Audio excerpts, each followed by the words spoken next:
At the narrow entrance of the Persian Gulf lies one of the most strategic waterways on Earth, the Strait of Hormuz. Nearly a fifth of the world's oil passes through this corridor. In 2026, it has once again become a focal point of global tension. Following joint strikes by the United States and Israel on Iran, the region entered a new phase of conflict. In response, Iran launched retaliatory actions, targeting military positions, energy infrastructure, and restricting maritime movement through the strait. Saudi Arabia, a major oil producer and regional rival of Iran. In recent developments, Iranian-linked drone and missile activity has been directed toward energy infrastructure in the kingdom.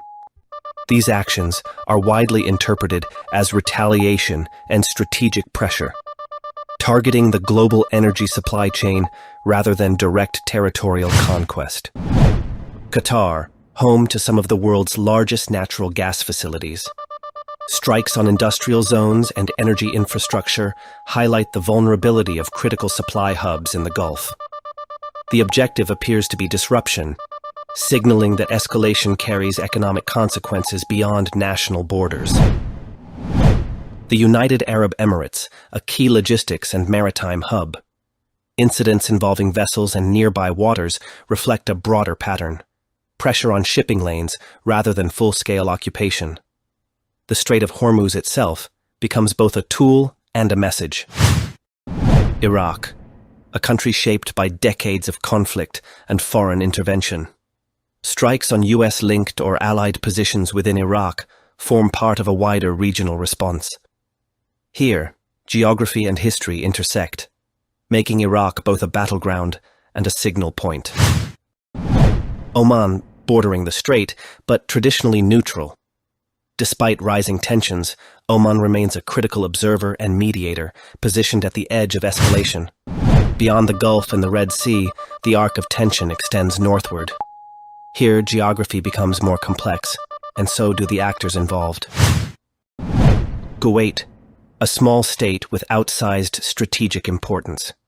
Positioned at the northern edge of the Gulf, it hosts key coalition military infrastructure and logistics hubs. In the context of regional escalation, such locations become potential pressure points, not for occupation but for signaling and deterrence. Jordan, a long-standing regional partner to Western powers.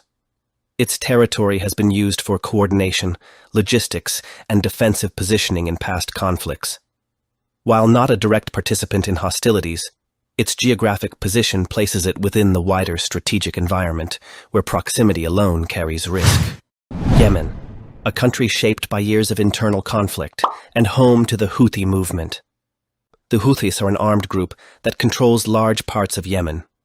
They have been involved in a long-running civil war and have developed missile and drone capabilities over time.